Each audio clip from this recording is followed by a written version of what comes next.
Memorial Day in the United States. And to all of our Canadian people, well, it's just another day of work for you, so it sucks. Welcome to the Rant Network. It's a podcast hosted by myself, Stuart Brisgell, with David Solomon, who's fortunately having to be on his purple screen because it's a work day for him, where we bring you unfiltered, uncensored conversation on a wide range of topics. Our podcast is dedicated on giving you a platform to express opinions, share thoughts, experiences, ideas, hear from a variety of perspectives, and honest opinion. Join us as we dive into the latest pop culture, news, and so much more. Rants about absurdity of modern life and deeper dives, affecting society today. So sit back, relax, and join us discovering another rant. David, when it comes to people who are the most ungrateful people in the world, we meet them in our houses, we meet them in our restaurants, we meet them all over the place. Someone who's just never satisfied for what they have, and someone that's never grateful for what they're able to get, someone that doesn't understand the concept that here in the United States, we're celebrating Memorial Day, right? Which is the day we respect all those military people that served and protected this great land and many others, right? So when someone shits on us and they think it's better, I think they should just go. And David, when a law school commencement has some crazy Yemen woman talking all kinds of crazy shit, I just cannot stop there. David, why don't you take it over before I say something profane, absurd, and definitely insulting? Okay, look, ladies and gentlemen, let me give you a little bit of context here. Fatima Musa Muhammad, originally from Yemen, gave the commencement speech at City University of New York, the public law school commencement speech. And I've been steward to a few of those, and some of those speeches are boring. Some of those speeches are motivational. And often lately, and we saw it with people like Oprah Winfrey and others, they've become very politicized, and they become ways to attack the basis of which our Western societies are from the foundations of it. And this future lawyer said she comes to you from the rich soil of Yemen. I'm quoting, rich soil of Yemen, raised by the humble streets of Queens. And I'm thinking, Yemen is a massive shit show. So I'm not sure what rich soil she's referring to, but sure. But she's calling, for a revolution. This is what she called it, to challenge oppressive institutions in America. This is what she called them, oppressive. The speaker mentioned institutions of law and order, such as the military, the police, immigration and customs enforcement, and the US prison systems. Now, in her belief, she believes that this is all predicated on white supremacy. Okay? I mean, she so far as decided that Zionism is part of this. She threw all that in. I mean, why not? I ranted on this on Friday. Anti-Semitism seems to have no boundaries. Let's just throw that all into everything. Okay? She says she chose that school for its articulated message, to recognize that the law is a manifestation of white supremacy that continues to oppress and suppress people in this nation and around the world. And I'm thinking, you came from Yemen, where a woman in general has no right to an education, where a woman cannot even drive a car, where a woman has to stay at home and make babies and tend to the house. And on top of it all, let's go add the fact that she's like an 8th-class citizen. The donkey has more rights than her. And yet here she is. She's talking about the fact that America is filled with white supremacy, hate, divisiveness. She's like, no one person will save the world. No single movement will liberate the masses. Those who brought the ferocity of the violence, those who carry the revolution, the people, the masses, those who brought the ferocity of the violence, those who need our protection, they will carry this revolution. What she has done is gone to law school to get a degree in hate. She got a degree in a messed up way that she is now going to practice public law. And her goal is to disrupt the system, because in her mind, this is all predicated again on white supremacy. Thank you to critical race theory. Thank you for the professors who messed up this person's mind. Thank you to social media who gave her the wrong impression. Thank you to the AOC and the squad of this world who continue to perpetuate these hateful messages. And of course, thank you to all those who, when you saw, it's interesting how, Stuart, there was this person who was, unfortunately, was killed on the transit system there. He was seized by a military individual. I think it was a Marine.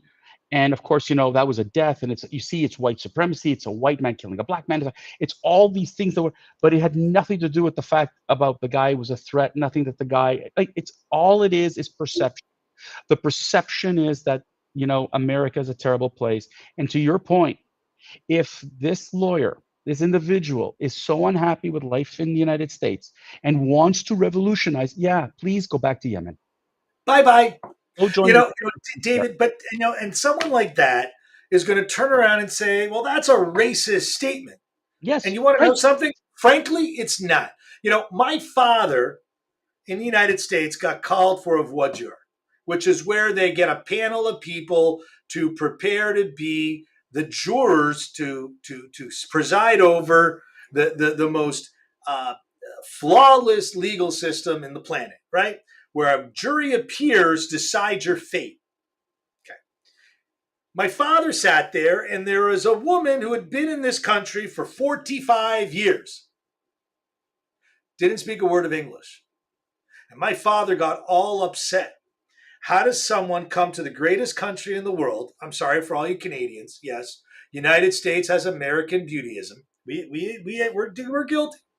But you want to know something? Come to the freest country in the world, because we are freer than Canada, and not embrace everything that it has to offer. Because if it was better where you came from, you should stay where you were. And No, but frankly, David, this is not a racist way of life. It is the way of life that the United States has been created. yeah, but Come Switch. here if That's you want to be free and embrace our laws and our rules and want to have what we have to offer. If we don't have what you want to offer, what we offer you, then clearly, I agree, David, you need to go back to Yemen, where they will circumcise her, will they will beat her, will they will stone her, for having any views. In fact, the fact that she got an education, they may stone her, because women are not allowed to attend school in Sharia law Look, at Stuart. all. Here's the thing, though, and I totally, I'm with you on this one. But let me give you a little bit of a further statement. Right, the university did nothing.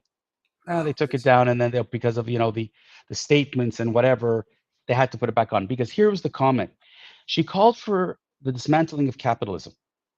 Quote: "The joy and excitement that fills the auditorium may it be the fuel for the fight against capitalism, racism, imperialism, and Zionism around the world. Systems of oppression created to feed an empire with a ravenous appetite for destruction and violence. Institutions are created to intimidate, bully, and censor and stifle the voices of those who resist." Bully. She wants money to go to a cause, a Palestinian cause that supports Hamas. She blatantly used the word racism and Zionism in the same sentence and said that Zionism is racism and blah blah blah, and the university did nothing. How did she end up speaking, David? Was she the I don't know. valedictorian? I don't quite know how she got. In New York, unless you take a machete to someone, you can say and do whatever the hell you want. But when you Look, get caught on camera, not so much. So maybe the school is going to have to now retweet itself, because you know what? If that was in the state of Florida, the school would lose its funding, because that is hate speech. you know There's what? no other way to describe it. I got to tell you, there's a tweet here from Safe Cuny, Cuny, and they're like really like up in arms about this. And this was the tweet here in its entirety is: "The vitriolic, evil, anti-Semitic Sunni law commencement address from Jew hater Fatima Mohammed unimaginably is even worse than last year's hate spewed by Nardine Kiswani. No wonder Sunni law is under state investigation. Tried to hide this video." I mean, frankly, I really, I'm disgusted. I'm disgusted again by a university that stands there, that permits racism on campus, that permits these kind of vitriolic statements. That, you know what? It's very interesting, because if it wasn't for capitalism, there wouldn't be this many universities. If it wasn't for the a lot of what, what the West stands on, this person wouldn't be able to walk in on the streets and do what she wants to do, and to have the balls to stand up in front of a room of people and talk without, the hate police.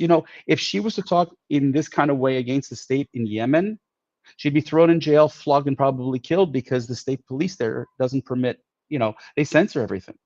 But you can come to the United States and you can do whatever you want and say whatever you want. And, but when you cross the line of racism and you cross the line of Hello, promoting everyone. hate, I'm asking myself, Stuart, what, Stuart, I don't know what you're listening to there, buddy, but we're hearing everything.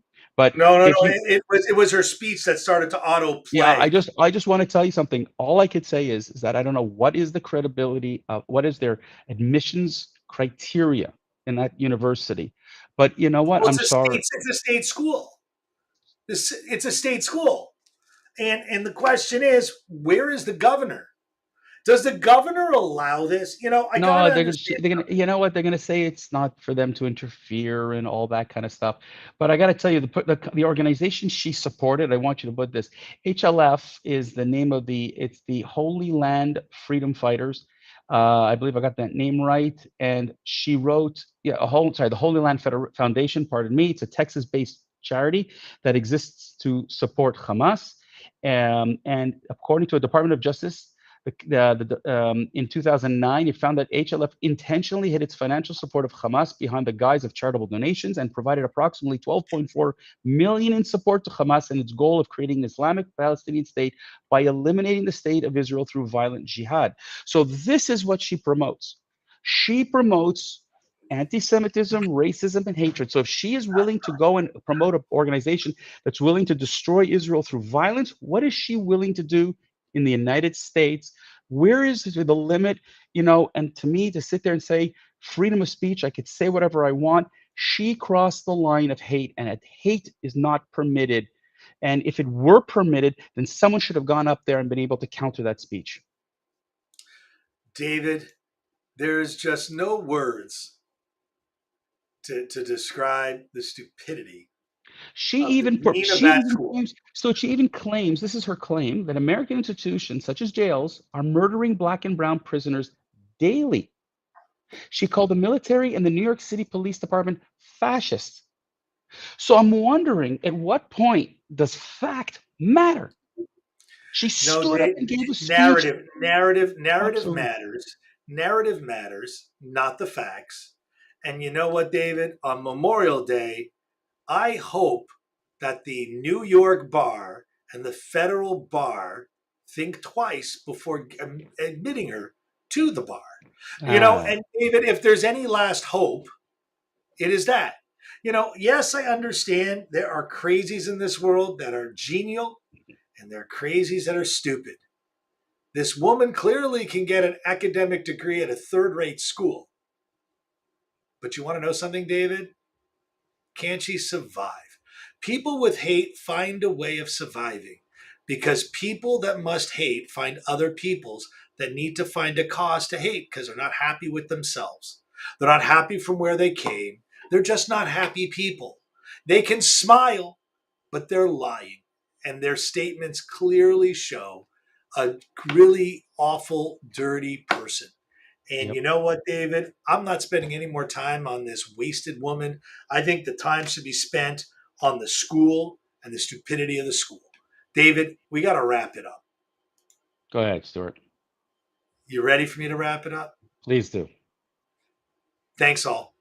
That's the end of today's episode. Thank you for tuning in and listening to the Rant Network, where we even bring you hate speech. We hope you enjoyed this conversation, gained some valuable insight, because this woman clearly doesn't get it. We appreciate your support. Hope you'll join in next time for a thought provoking conversation, Monday, Wednesday, Friday, noon Eastern. In the meantime, don't forget to follow us on social media, send us your PMs, share us your thoughts. We're interested on hearing from you. And David, this is a short week for us. We got Wednesday and Friday. Friday, I'm going to be in the air. I think you're going to be pretty busy. Oh, no, I think we'll be okay this week. We'll talk. Oh, Have we'll a good talk. week, everyone. Take care. Goodbye.